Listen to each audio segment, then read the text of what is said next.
Good morning students. आज की class में हम लोग इकोलॉजी का 4th लेक्चर स्टार्ट कर रहे हैं।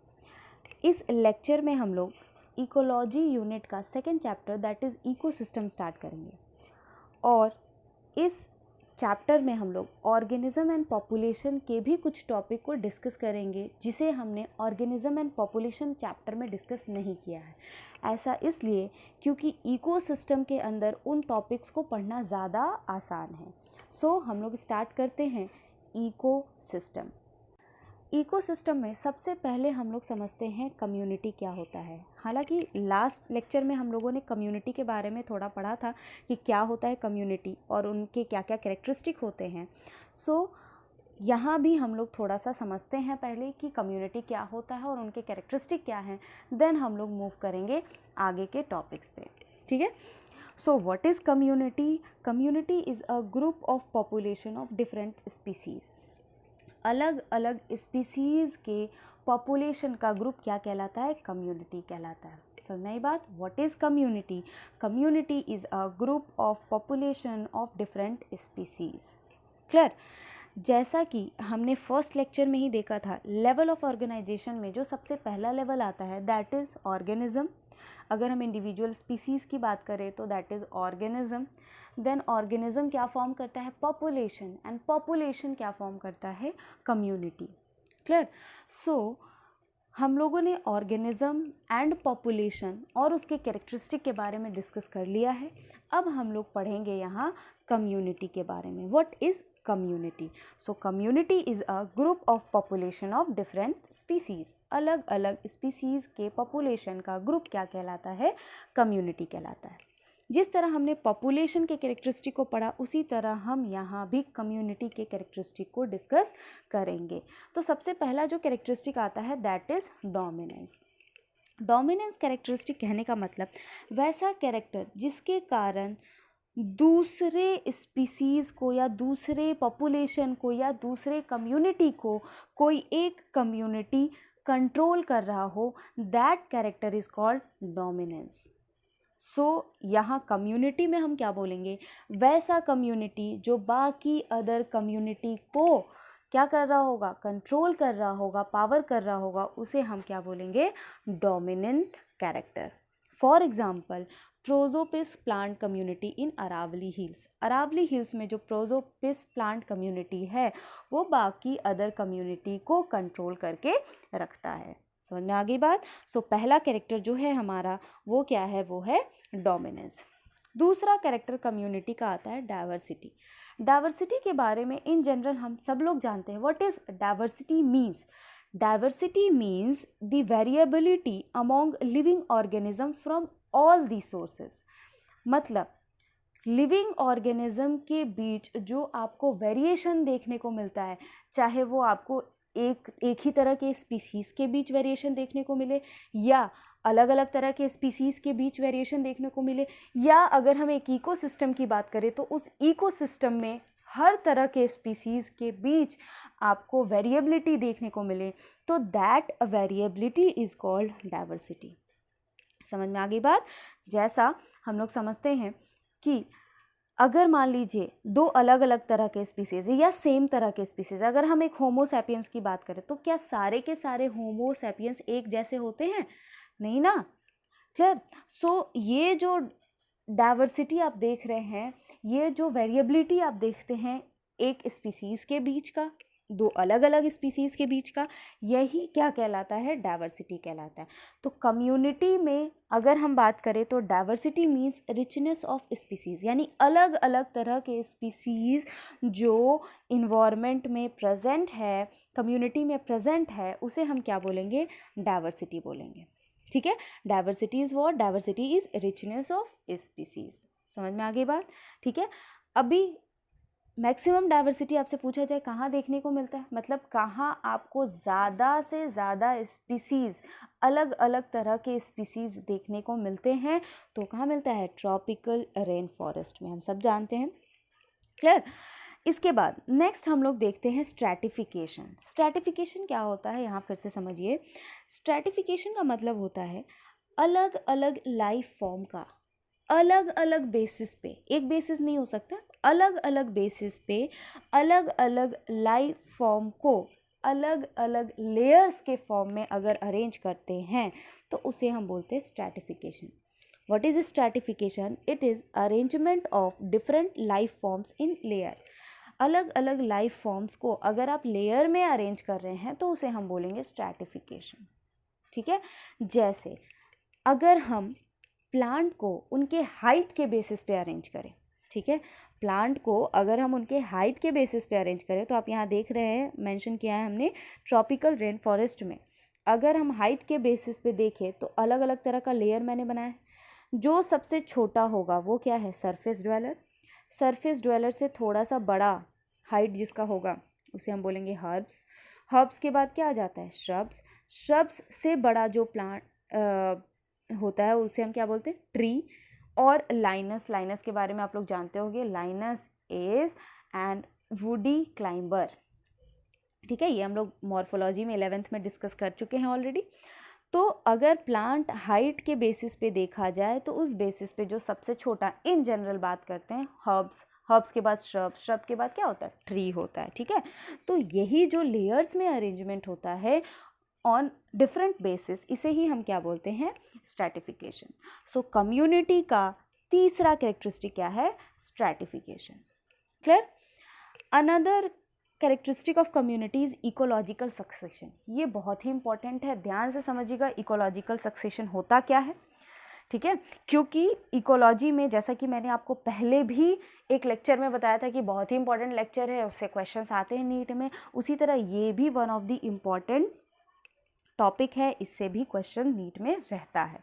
सो व्हाट इज इकोलॉजिकल सक्सेशन? पहले हम इसका मीनिंग समझते हैं. It is the process of change in the species structure of an ecological community over time.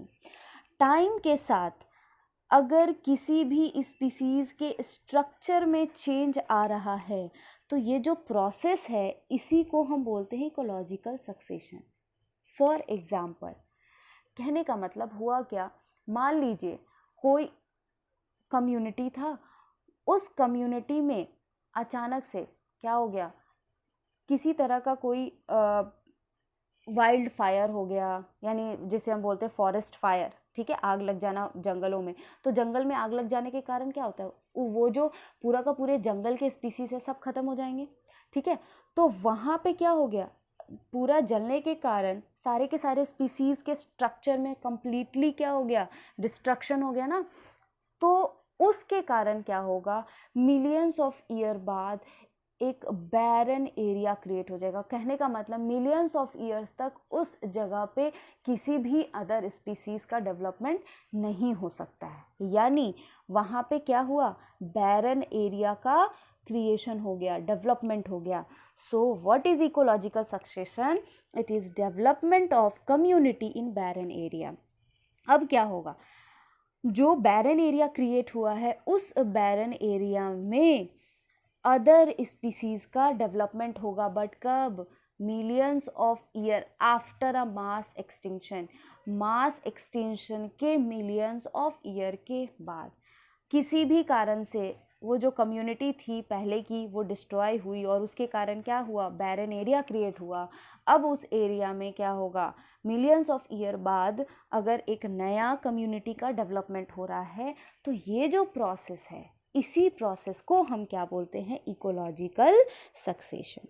ठीक है, सिंपल टर्म्स में आप समझिए, what is ecological succession? It is development of community in barren area.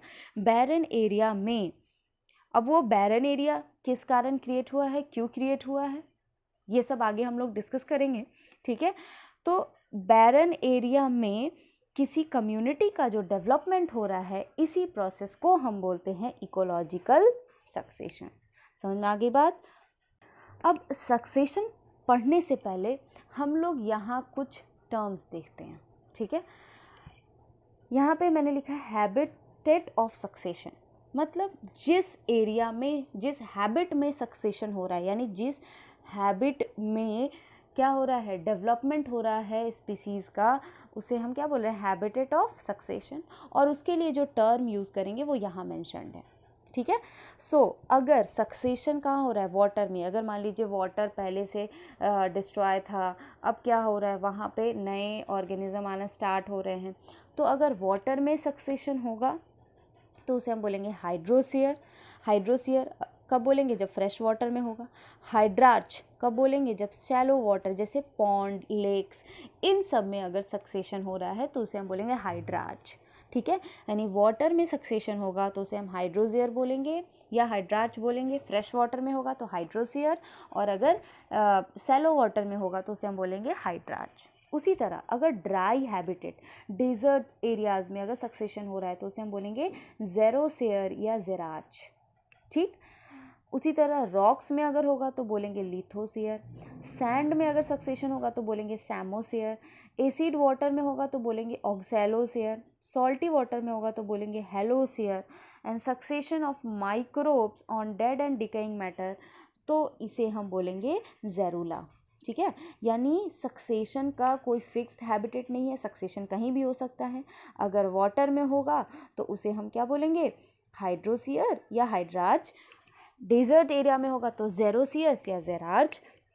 Rocks में होगा तो लिथोसियर, sand में होगा तो सैमोसियर, एसिड वाटर में होगा तो ऑक्सैलोसियर, सॉल्टी वाटर में होगा तो हेलोसियर। एंड अगर सक्सेशन हो रहा है माइक्रोब्स का डेड और डिकेइंग मैटर पे तो उसे हम बोलेंगे ज़ेरुला। तो these are different terms which we used for different types of habitat successions. ठीक है ना, समझ में आ गई बात। अब हम लोग सबसे पहले समझते हैं what are the types of succession. जो सबसे पहला टाइप सक्सेशन में आता है that is primary succession. Primary succession क्या होता है, तो succession that begins in a new habitat, वैसा सक्सेशन जो बिल्कुल नए हैबिटेट में हो रहा है, जिसमें पुराने एग्जिस्टिंग कम्युनिटी का कोई इन्फ्लुएंस नहीं है, उसे हम बोलते हैं प्राइमरी सक्सेशन। फिर से समझ रहे हैं व्हाट इज़ प्राइमरी सक्सेशन। जैसा कि मैंने यहाँ लिखा है, succession is totally, succession in totally barren area. कहाँ सक्सेशन होना, बैरन एरिया में, where previous community were absent, जहाँ पहले की कम्युनिटी एब्सेंट हो। कहने का मतलब जो प्रीवियस कम्युनिटी है उसका कोई इन्फ्लुएंस उस एरिया में ना हो, that area, that succession is called primary succession. फिर से समझते हैं what is primary succession. Succession that begins in new habitat, नए हैबिटेट में हो रहा है, अनइन्फ्लुएंस्ड बाय प्री एग्जिस्टिंग कम्युनिटी, पुराने कम्युनिटी का, प्रीवियस कम्युनिटी का, प्री एग्जिस्टिंग कम्युनिटी का कोई इन्फ्लुएंस उस नए हैबिटेट में नहीं है, उसे हम बोलेंगे प्राइमरी सक्सेशन। इसीलिए सिंपल टर्म्स में यहाँ मैंने लिख दिया है succession in totally barren area, पूरी तरह से बैरन एरिया है जहाँ पुरानी कम्युनिटी क्या है, एब्सेंट है। बिल्कुल उस सक्सेशन के लिए वो एक नया कम्युनिटी है। नए कम्युनिटी में अगर सक्सेशन हो रहा है तो उसे हम क्या बोलेंगे, प्राइमरी सक्सेशन। समझ में आ गई बात। कहने का मतलब वैसा सक्सेशन जो जहाँ जो सक्सेशन बिल्कुल नए जगह पे हो रहा है, नए हैबिटेट में हो रहा है, उससे पहले वहाँ कोई हैबिटेट, कोई सक्सेशन नहीं हुआ है, that succession is called primary succession. Clear. दूसरा सक्सेशन इसमें आता है secondary succession. Succession in that barren area where previous community destroyed due to natural calamities. मतलब वैसा सक्सेशन जो कि कब हो रहा है, जब पहले की कम्युनिटी डिस्ट्रॉय हुई है, किसके कारण, नेचुरल कैलामिटी के कारण। किसी भी natural calamities like earthquake, landslides, किसी भी कारण से अगर वो कम्युनिटी डिस्ट्रॉय हुई है तो उसके बाद अगर वो बैरन एरिया क्रिएट हुआ है और उस बैरन एरिया में सक्सेशन होगा तो that is called secondary succession. Means फिर से समझते हैं, succession that follows disruption of pre existing community. कहने का मतलब जो प्रीवियस कम्युनिटी है, प्री एग्जिस्टिंग कम्युनिटी है, उनके डिसरप्शन, डिस्ट्रक्शन के बाद ही सक्सेशन हो रहा है। और प्रीवियस कम्युनिटी डिस्ट्रॉय क्यों क्यों हुई हैं? नेचुरल कैलामिटी के कारण। क्लियर? सो इसीलिए इसे हम क्या बोले? सेकेंडरी सक्सेशन, बिकॉज वहाँ पहले एक कम्युनिटी ऑलरेडी प्रेजेंट था। पूछा जाता है what is the difference between primary and secondary? Primary succession जो हो रहा है वो बिल्कुल नए हैबिटेट में, न्यू हैबिटेट में हो रहा है, लेकिन सेकेंडरी सक्सेशन जो हो रहा है वो नए हैबिटेट में नहीं हो रहा है, वो एक वैसे हैबिटेट में हो रहा है जहाँ पहले एक कम्युनिटी था जो कि नेचुरल कैलामिटी के कारण क्या हो गया? डिस्ट्रॉय हो गया। और इस केस में क्या है? प्रीवियस कम्युनिटी एब्सेंट है, यहाँ कोई पहले कम्युनिटी एग्जिस्ट नहीं कर रहा था, यहाँ कुछ इस तरह का कैलामिटीज़, नेचुरल कैलामिटीज़ नहीं हुआ है। समझ में आ गई बात? So what is primary succession? फिर से समझ रहे हैं, succession that begins in a new habitat uninfluenced by pre existing community. ठीक है, यानी succession in totally barren area where previous community were absent, and secondary succession is succession in that barren area where previous community destroyed due to natural calamities। समझ में आ गई बात? ठीक है। नेक्स्ट टाइप ऑफ सक्सेशन है autogenic succession. What is autogenic succession? Succession caused bye existing community itself. कहने का मतलब जो कम्युनिटी खत्म हुई थी उस कम्युनिटी के कारण क्या क्रिएट हुआ? खत्म होने के कारण बैरन एरिया क्रिएट हुआ, और अब बैरन एरिया क्रिएट होने के बाद क्या हो रहा है? फिर से सक्सेशन हो रहा है उसी सेम कम्युनिटी का, तो उसे हम बोलेंगे ऑटोजेनिक सक्सेशन। ऑटो मतलब क्या होता है? सेल्फ। तो सेल्फ सक्सेशन अगर हो रहा है, यानी जो कम्युनिटी पहले ख़त्म हो गया था उस कम्युनिटी का वापस से सक्सेशन अगर हो रहा है उसी जगह पे, तो उसे हम क्या बोलेंगे? Autogenic succession. या इसे आप बोल सकते हो वैसा सक्सेशन जो कि किसके कारण हो रहा है? बायोटिक कंपोनेंट ऑफ नेचर के कारण हो रहा है। याद रखिएगा इस चीज़ को, सक्सेशन कॉज्ड बाय और driven by biotic component of an ecosystem is called autogenic succession. बहुत ही इंपॉर्टेंट टर्म है ये। मतलब what is autogenic succession? Succession caused by biotic component of an ecosystem. Simple word में आप ये याद रखिएगा, व्हाट इज ऑटोजेनिक सक्सेशन?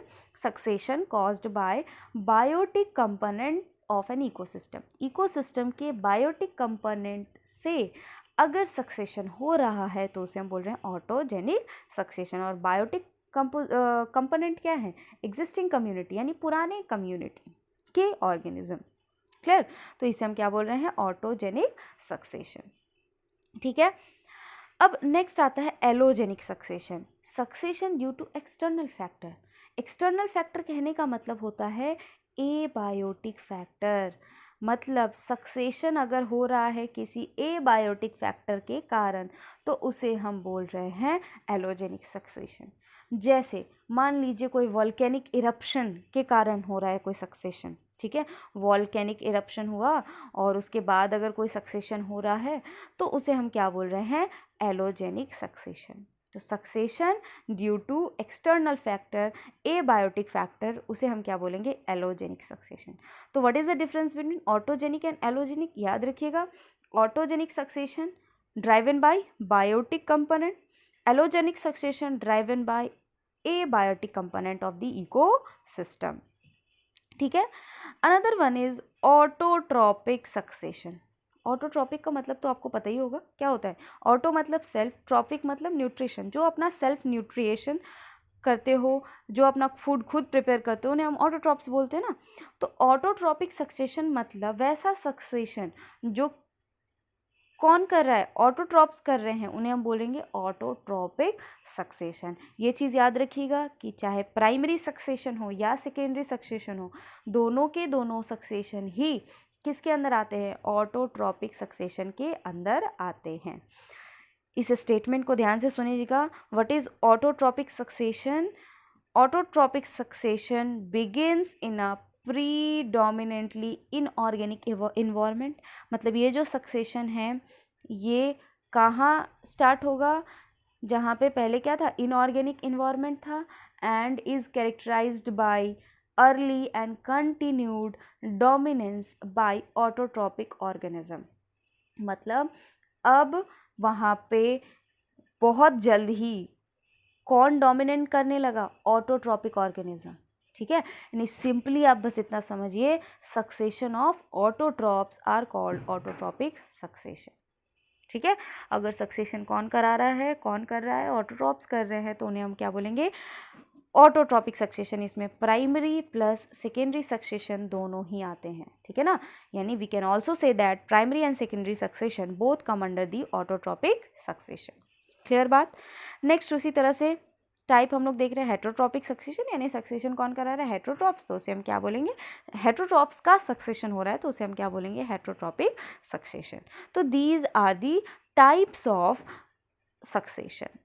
समझ में आ गई बात। कौन कौन सा टाइप, सबसे पहला प्राइमरी सक्सेशन, मतलब वैसा सक्सेशन जो बिल्कुल नए जगह पे हो रहा है, वहाँ पे प्रीवियस कोई कम्युनिटी नहीं थी, प्रीवियस कम्युनिटी वाज एब्सेंट। ठीक है, तो उस सक्सेशन को बोलेंगे प्राइमरी सक्सेशन।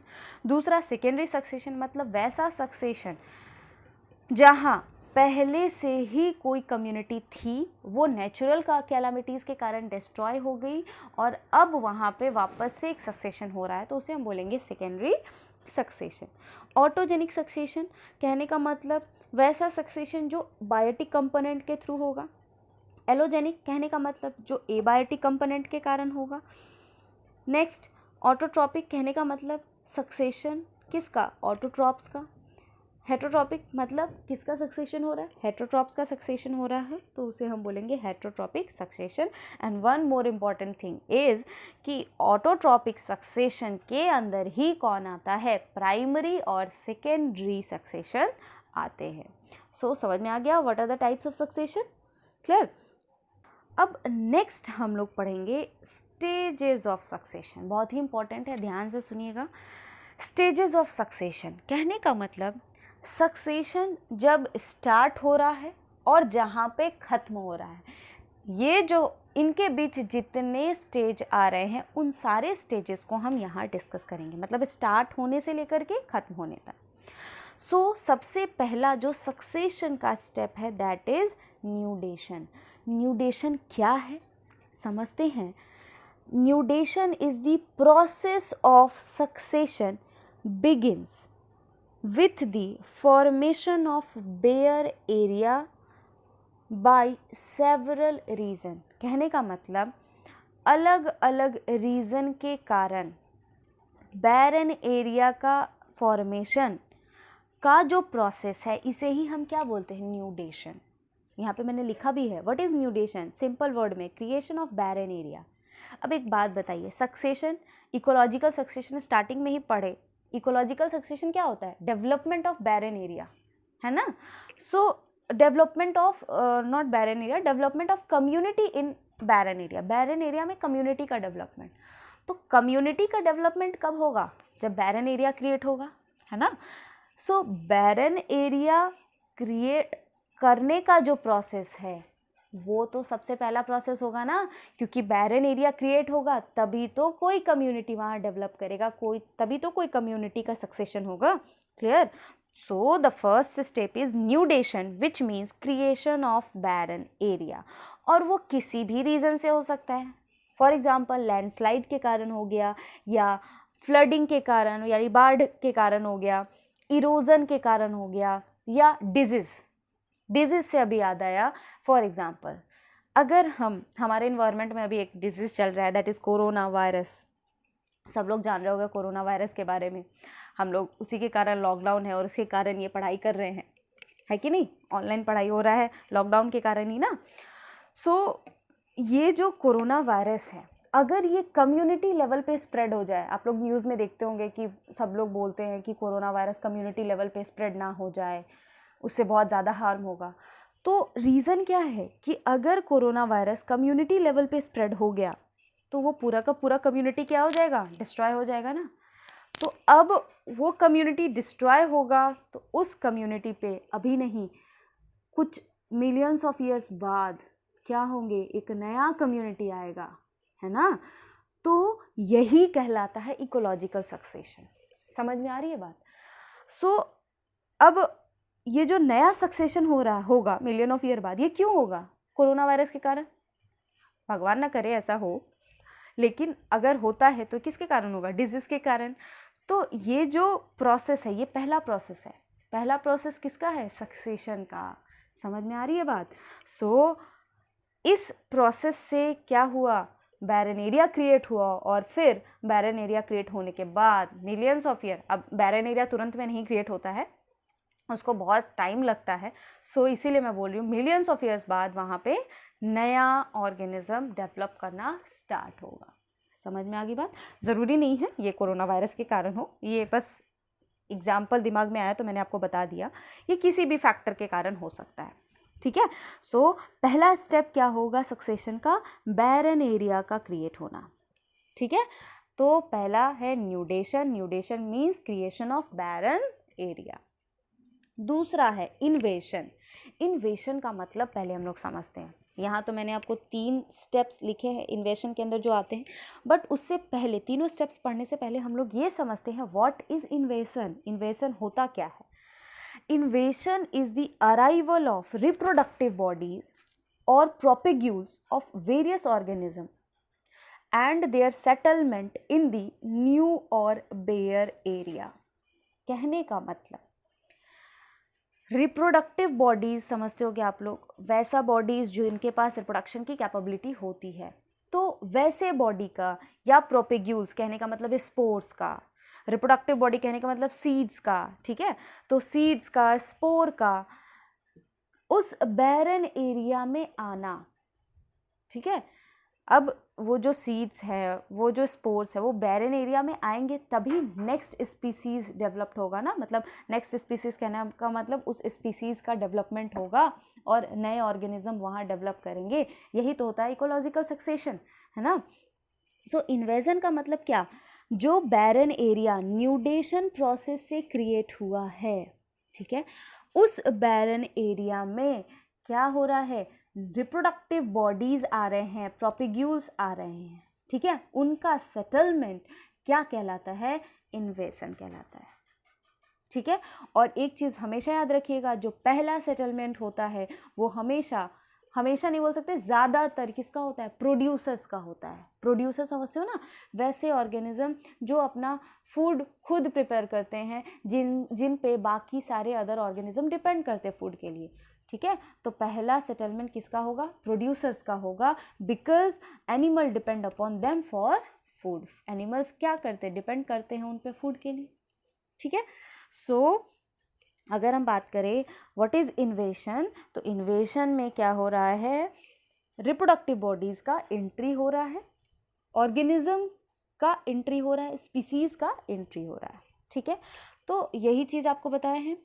अब इन्वेशन को डिवाइड किया गया है 3 स्टेप्स में, यानी इन्वेशन जो है, ये जो एंट्री है, ये 3 स्टेजेस में कंप्लीट होता है।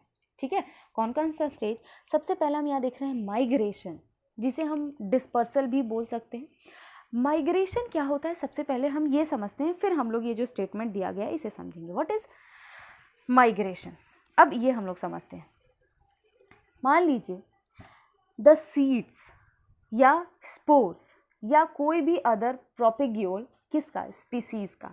किसी भी स्पीसीज का सीड, स्पोर या propagule reach the bare area, bare area में आएगा। ठीक है, किसके थ्रू? किसी के थ्रू भी आ सकता है, एयर के थ्रू भी आ सकता है, वाटर के थ्रू भी आ सकता है, एनिमल्स के थ्रू भी आ सकता है। ठीक है, ये सब हम लोग जानते हैं ना। सीड्स के थ्रू भी कोई आ सकता है, स्पोर्स के नॉट सीड्स के थ्रू, सीड किसी एयर के थ्रू भी आ सकता है, वाटर के थ्रू भी आ सकता है, एनिमल के थ्रू भी आ सकता है। स्पोर्स भी है, सीड्स स्पोर्स एयर के थ्रू भी आ सकता है, वाटर के थ्रू भी आ सकता है, एनिमल के थ्रू भी आ सकता है। ठीक है ना, तो ये जो सीड्स हैं, ये जो स्पोर्स हैं, स्पोर्स को ही और हम क्या बोलते हैं? प्रोपेग्यूल्स बोलते हैं। तो ये सारे जो स्पीसीज के हैं, ये बेयर एरिया में एंट्री लेंगे, आएंगे किसके थ्रू? एयर के थ्रू, वाटर के थ्रू, एनिमल के थ्रू। तो ये जो प्रोसेस है, जिस प्रोसेस में क्या हो रहा है कि ये जो सीड्स, ये जो स्पोर्स हैं, अपने पेरेंट प्लांट को छोड़कर इस बैरन एरिया में आ रहे हैं, इसी प्रोसेस को हम बोलते हैं माइग्रेशन। समझ में आई बात? What is migration? फिर से समझ रहे हैं। Entry of species in the form of spore और सीड। स्पोर्स का या सीड्स का या किसी भी रिप्रोडक्टिव बॉडी का एंट्री बैरन एरिया में क्या कहलाता है? माइग्रेशन या डिस्पर्सल। ठीक है, अगर आपसे सिंपली पूछा जाए व्हाट इज माइग्रेशन, तो migration is the process starting from the, कहाँ से स्टार्ट हो रहा है? Starting from the time a propagule leaves the parent plant, propagule जहाँ पे पेरेंट प्लांट को छोड़ रहा है वहाँ से स्टार्ट हो रहा है, to the time it arrive the barren area, और ख़त्म कहाँ पे हो रहा है? जब वो बैरन एरिया में पहुँच जा रहा है, तो that process is called migration. और अगर आपको माइग्रेशन से ई माइग्रेशन का याद आ रहा हो तो याद कीजिए, ई माइग्रेशन में क्या बताए थे कि अगर कोई स्पीसीज किसी अदर एरिया से, जोग्राफिकल एरिया से किसी नए जोग्राफिकल एरिया में हमेशा के लिए आ रहा है तो उसे हम क्या बोलते हैं? ई माइग्रेशन प्रोसेस को, और उस स्पीसीज को हम बोलेंगे ई माइग्रेंट। समझ में आ गई बात? सो माइग्रेशन में यानी इन्वेशन के पहले स्टेप में क्या होगा? स्पीसीज का एंट्री होगा, किस फॉर्म में? स्पोर और सीड्स के फॉर्म में। ठीक है, दूसरा जो इन्वेशन का स्टेप है दैट इज इकेसिस, या बोल सकते हो इकोसिस। ठीक है, इकेसिस ये है क्या? Successful establishment of species in the barren area. अब जो स्पीसीज आया है उसका उस बैरन एरिया में स्टैब्लिशमेंट का जो प्रोसेस है उसे हम बोलते हैं इकेसिस। अब इसका क्या मतलब है? इसका मतलब ये है कि मान लीजिए बहुत सारे स्पीसीज़ का एंट्री होगा माइग्रेशन प्रोसेस से। ज़रूरी नहीं है कि कोई ख़ास तरह का स्पीसीज़ आए, अलग अलग तरह के सीड्स आएंगे, अलग अलग तरह के स्पोर्स आएंगे, सब कुछ उस सारे के सारे स्पीसीज़ उस बैरन एरिया में चाहेंगे सरवाइव करना। लेकिन वो जो बैरन एरिया है वो काफ़ी हार्ड कंडीशन है किसी भी स्पीसीज़ के ग्रो करने के लिए। ठीक है, तो ऐसा नहीं होगा कि सारे के सारे स्पीसीज़ ग्रो करेंगे। ज़्यादातर मोस्ट ऑफ द स्पीसीज़ क्या हो जाएंगे? डिसअपियर हो जाएंगे। क्यों?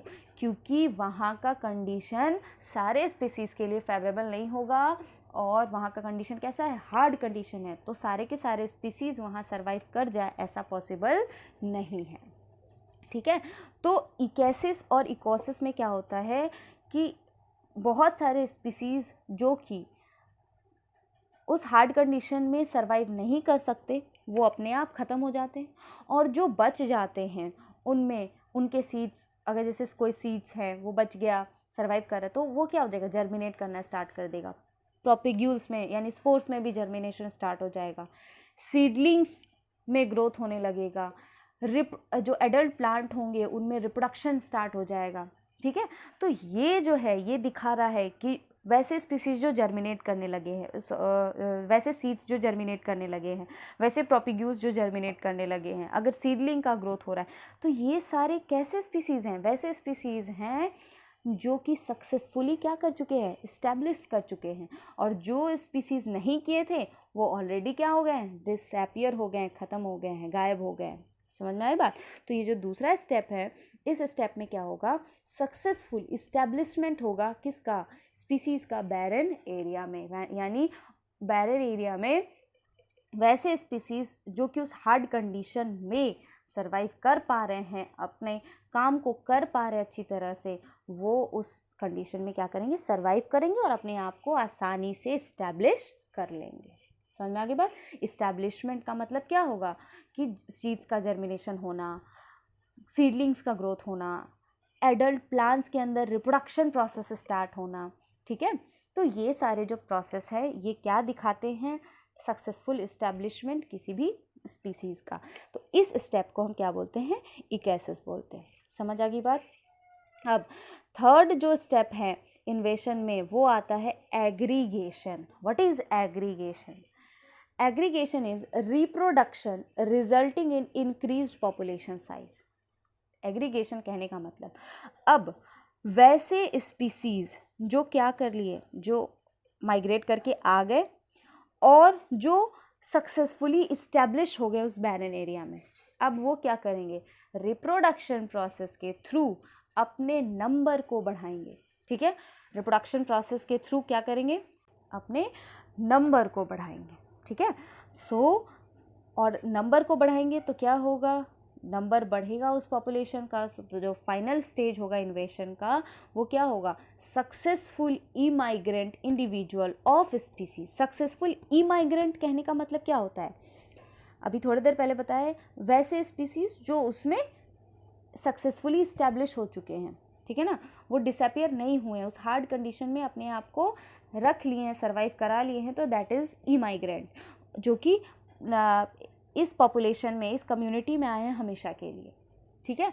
तो ये जो फाइनल स्टेज है किसका, इन्वेशन का, इसमें क्या हो रहा है, सक्सेसफुली इमाइग्रेंट जो है वो अपने नंबर को क्या कर रहे हैं, बढ़ा रहे हैं, और नंबर बढ़ाएंगे तो क्या होगा, पॉपुलेशन बढ़ेगा ना, तो इसीलिए मैंने लिखा है reproduction resulting in increase population size, यानी पॉपुलेशन बढ़ेगा तो क्या बढ़ रहा है, पॉपुलेशन का साइज बढ़ रहा है, यानी लार्ज पॉपुलेशन उस एरिया में क्रिएट हो जाएगा, यानी बहुत सारे पॉपुलेशन एक साथ इकट्ठा हो जाएंगे, एग्रीगेट हो जाएंगे, and in consequence individual of the species come close to each other, और एक दूसरे से, वो स्पीसीज एक दूसरे से क्या हो जाएंगे, क्लोज हो जाएंगे। समझ में आ गई बात, फिर से समझ रहे हैं।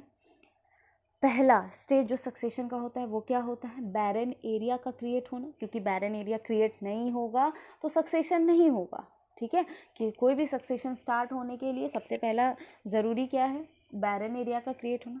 दूसरा इन्वेजन, इन्वेजन में सबसे पहला जो स्टेप देख रहे हैं दैट इज़ माइग्रेशन या डिस्पर्सन, यानी किसी स्पीसीज़ का एंट्री, स्पीसीज़ का एंट्री होगा तभी तो डेवलपमेंट होगा उसका, ठीक है।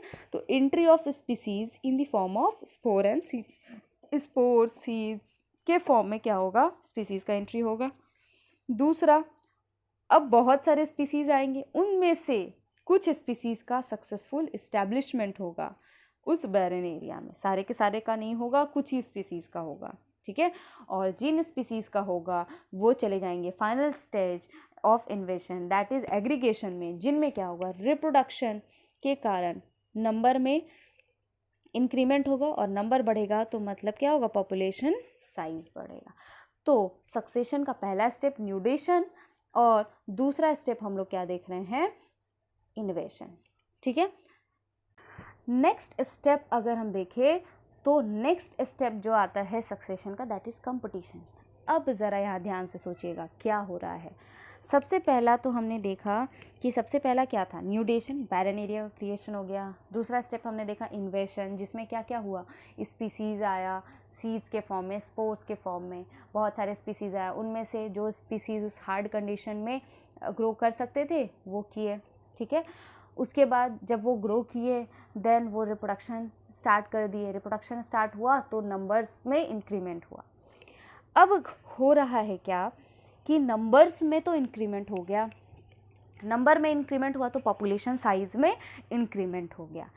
अब पॉपुलेशन साइज़ में इंक्रीमेंट हुआ है तो अब समझिए क्या हो रहा है, उन्हीं स्पीसीज़ के बीच अब क्या हो जाएगा, कंपटीशन एंड कोएक्शन। कहने का मतलब एरिया, जो बैरन एरिया लिया गया था वो बैरन एरिया तो सेम है, उस बैरन एरिया के साइज़ में तो कोई ना इंक्रीमेंट होगा ना डिक्रीमेंट होगा, है ना, कि ना ही उस एरिया का साइज़ बढ़ेगा ना ही उस एरिया का साइज़ घटेगा। तो जो साइज़ पहले था वो अभी भी रहेगा, लेकिन उसमें पॉपुलेशन का जो साइज़ है वो क्या हो रहा है, बढ़ रहा है। तो पॉपुलेशन का साइज़ अगर बढ़ रहा है, क्यों बढ़ रहा है, रिप्रोडक्शन प्रोसेस के थ्रू, तो उस लिमिटेड प्लेस में बहुत सारे नंबर ऑफ स्पीसीज़ हो जाएंगे ना, ठीक है, और all aggregate at the limited place, सारे के सारे इकट्ठा होंगे एक लिमिटेड प्लेस के अंदर। तो क्या होगा, प्लेस लिमिटेड है, स्पेस कम है और स्पीसीज़ ज़्यादा है, तो स्पेस के लिए उन सब के बीच क्या होगा, कंपटीशन स्टार्ट हो जाएगा। या बोल सकते हैं उस स्पीसीज़, जितने स्पीसीज़ हैं उनके लिए न्यूट्रिशन की अवेलेबिलिटी भी क्या है, कम है, न्यूट्रिएंट्स भी क्या हैं, कम है। तो उनके बीच अब क्या होगा, स्पेस के लिए और न्यूट्रिशन के लिए क्या स्टार्ट हो जाएगा, कंपटीशन स्टार्ट हो जाएगा। समझ आ गई बात।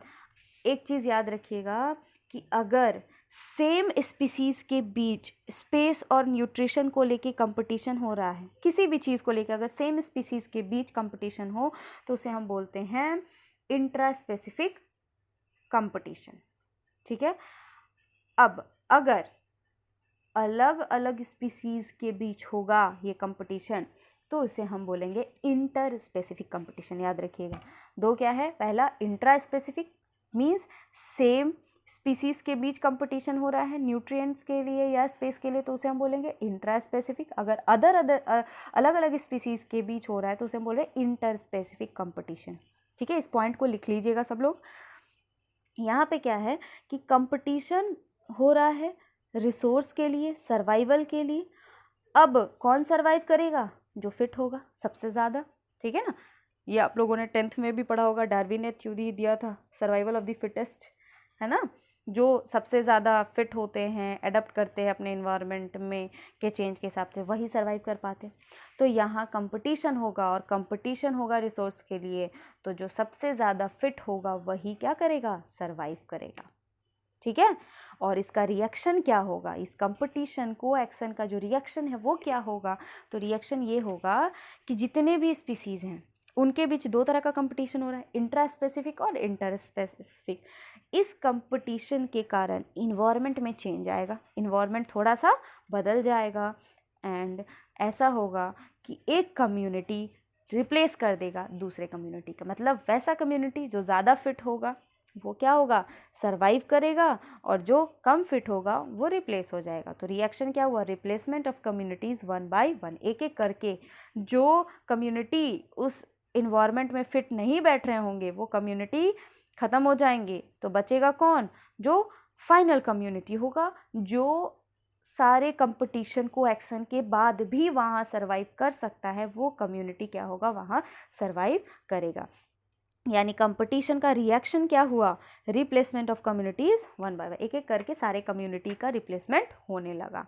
ठीक है, एंड फाइनल जो स्टेप होगा सक्सेशन का, दैट इज स्टेबलाइजेशन। तो कौन स्टेबल रहेगा, जैसा कि पहले रिएक्शन के हिसाब से मैंने बोला कम्युनिटीज़ क्या हो रहा है, रिप्लेस हो रहे हैं। तो स्टेबल कौन रहेगा, जो सारे अदर कम्युनिटी के कंपैरिजन में सबसे ज़्यादा फिट होगा। ठीक है, तो क्या होगा, final establishment of community which will not replaced by other. मतलब वैसा कम्युनिटी जिसको कोई अदर कम्युनिटी रिप्लेस नहीं कर सकता है, वो कम्युनिटी फाइनली क्या होगा, वहाँ स्टेबलाइज हो जाएगा।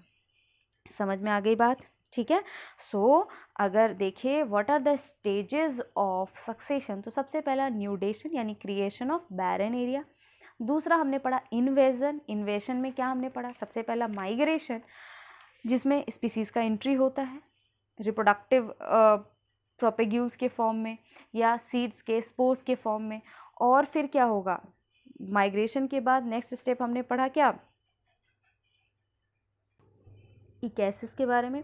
इकैसिस में क्या हुआ, सक्सेसफुल इस्टेब्लिशमेंट होता है किसका, वैसे स्पीसीज़ का जो उस हार्ड कंडीशन में सर्वाइव कर। ऐसे तो बहुत सारे स्पीसीज़ आएंगे, बट वैसे ही स्पीसीज़ सर्वाइव करेंगे जो उस हार्ड कंडीशन को फेस कर सकते हैं। ठीक है, और फिर फाइनल स्टेज क्या होगा इन्वेशन का, एग्रीगेशन, जिसमें स्पीसीज़ क्या करेंगे, स्पीसीज़ रिप्रोडक्शन प्रोसेस के थ्रू अपने पॉपुलेशन साइज़ को बढ़ाएंगे, और पॉपुलेशन साइज़ बढ़ेगा तो उस लिमिटेड एरिया में स्पेस की अवेलेबिलिटी कम हो जाएगी, रिसोर्स की अवेलेबिलिटी कम हो जाएगी, जिसके कारण क्या होगा, कंपटीशन, कोएक्शन।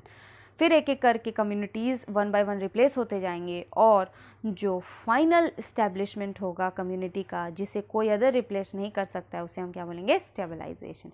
तो these are the stages of succession. I hope आपको समझ में आ गया होगा।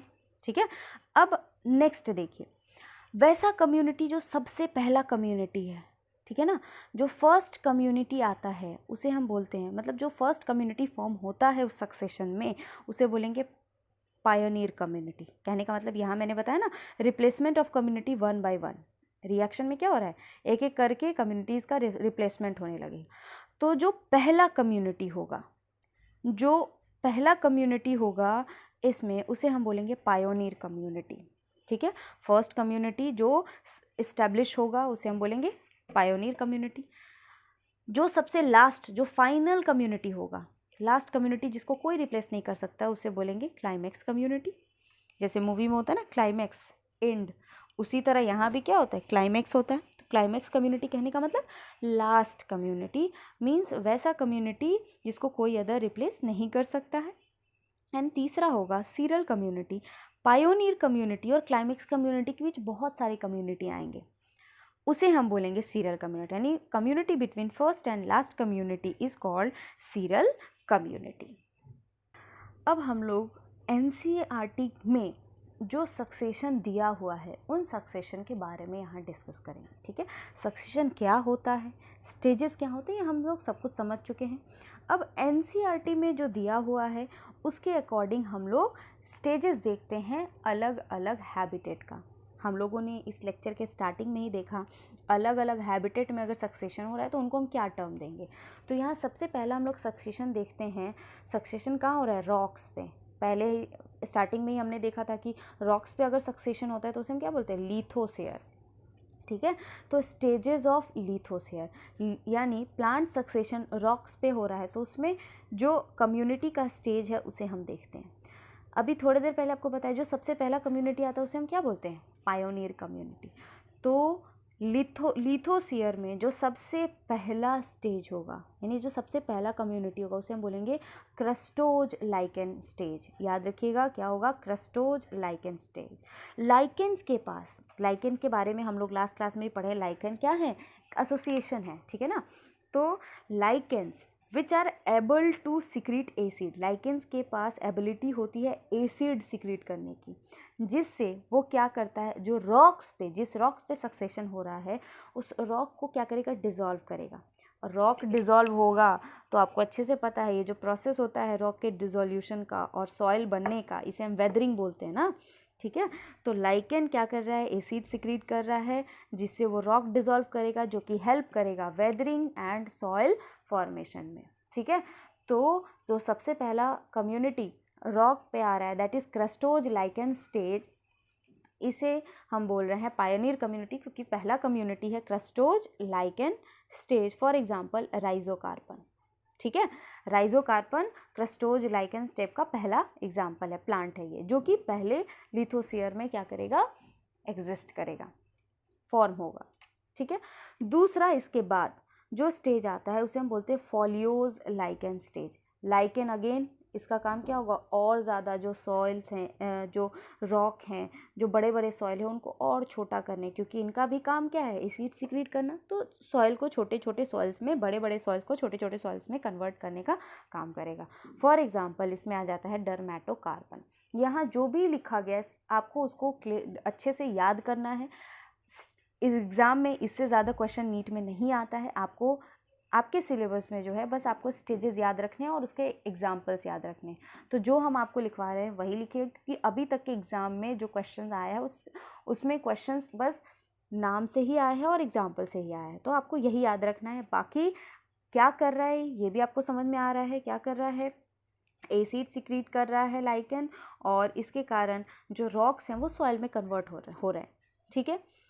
अब तो पहला कौन सा स्टेज आया, क्रस्टोज लाइकेन स्टेज, जिसे हम बोल रहे हैं पायोनियर कम्युनिटी, पहला कम्युनिटी फॉर एग्जांपल राइजोकार्पन। दूसरा आ रहा है फोलियोज लाइकेन स्टेज, इसमें एग्जांपल आ रहा है डर्मेटोकार्पन। फिर क्या होगा, धीरे धीरे ये सारे के सारे जो लाइकेन है रिप्लेस्ड हो जाएंगे छोटे छोटे प्लांट से, स्मॉल प्लांट से, जैसे ब्रायोफाइट से, और इस स्टेज को हम बोलेंगे मॉस स्टेज। इसे हम क्या बोलेंगे, मॉस स्टेज। और इसके पास एबिलिटी होती है थोड़े से सॉइल, अब इन दोनों ने क्या किया, सॉइल का फॉर्मेशन स्टार्ट किया है, तो थोड़े से सॉइल में इन प्लांट्स के पास एबिलिटी होती है क्या करने की, ग्रो करने की, ठीक है। तो ये प्लांट अब क्या करने लगेंगे, ग्रो करने लगेंगे।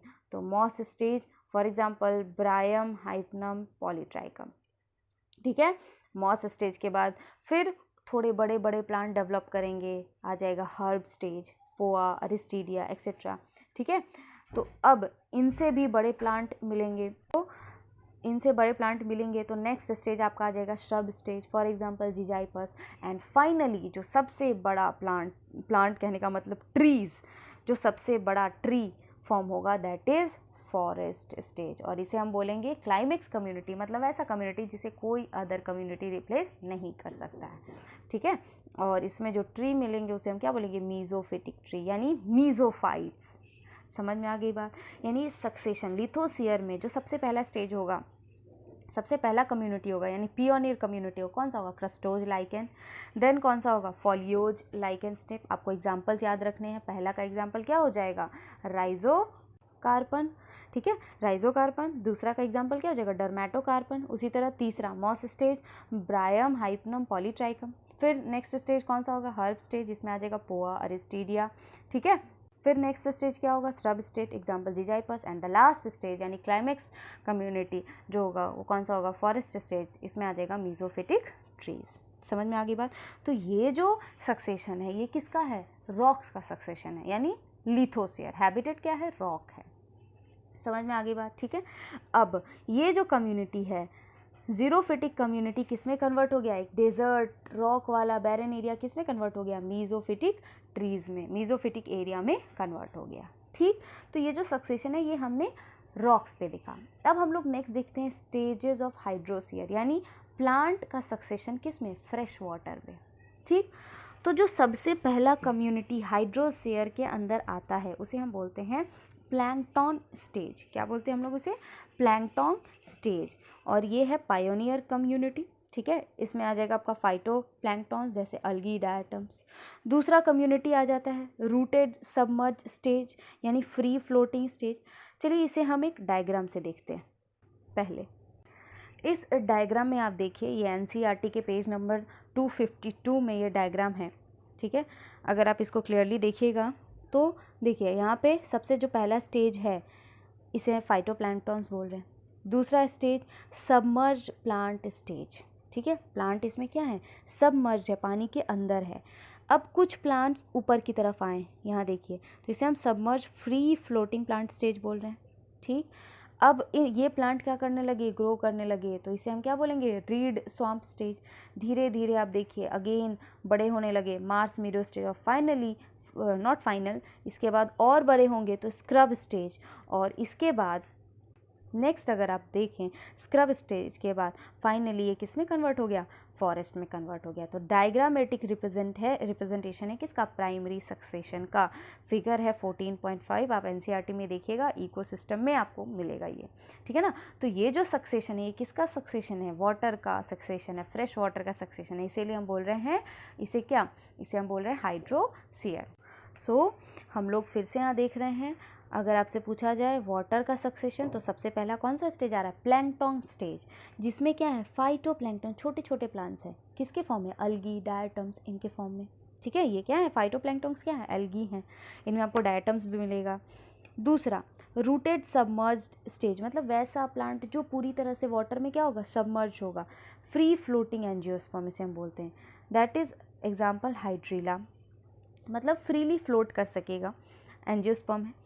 तीसरा जो इसमें आ रहा है रूटेड फ्लोटिंग स्टेज, यानी रूट्स इसके क्या कर रहे होंगे, फ्लोट कर रहे होंगे। इस केस में रूट क्या है, सबमर्ज्ड है, ठीक है, सॉरी, रूट क्या है, सबमर्ज है, बट इस केस में अगर देखा जाए तो रूट क्या है, फ्लोट कर रहे हैं, ठीक है। For example Nelumbium. और चौथा स्टेज देखिए तो इसे हम बोल रहे हैं read swamp stage, amphibian plant इसे बोला जाता है, फॉर एग्जांपल टाइफा, सेगिटेरिया एक्सेट्रा, ये सब आ जाएंगे इसमें। फिर पांचवा देखेंगे मार्सी मीडो स्टेज, इसमें क्या आ जाएगा, सिप्रस। छठा वुड लैंड स्टेज जिसे हम बोलते हैं स्क्रब स्टेज, जिसमें प्लांट थोड़े और बड़े हो जाएंगे, for example cornus. And last one is forest stage, जो कि हमारा क्लाइमेक्स कम्युनिटी है जिसे कोई रिप्लेस नहीं कर सकता है। फाइनली आप देख रहे हैं जो वाटर का कम्युनिटी हाइड्रोस्फीयर था वो कन्वर्ट हो गया मीजोफिटिक में, ट्रीज में। समझ में आ गई बात, ठीक है। अगेन हम इसे फिर से हम किससे समझते हैं, डायग्राम से समझते हैं। यहाँ अगर आप देखें तो यहाँ आपको क्लियरली दिख रहा होगा, सबसे पहला फाइटोप्लैंक्टन्स, यानी ये जो कम्युनिटी है इसमें आप प्लांट्स बिल्कुल भी नहीं है, इसमें आपको क्या मिलेगा, एल्गी मिलेगा, डायटम्स मिलेगा, ठीक है, एल्गी मिलेगा या डायटम्स मिलेगा। फिर इसके बाद नेक्स्ट स्टेज अगर आप देखेंगे सक्सेशन का तो इसमें आपको क्या मिलेगा, रूटेड सबमर्ज प्लांट, मतलब जो रूट्स होंगे वो क्या होंगे, इसमें मर्ज होंगे सॉइल्स में, सॉइल कहने का मतलब वाटर के सरफेस पे। फिर आपको वैसे प्लांट्स मिलेंगे free submerge free floating plant stage, मतलब सबमर्ज तो होगा बट इसमें क्या होगा, फ्लोट भी कर रहा होगा, फ्री फ्लोटिंग प्लांट स्टेज है, ठीक है ना।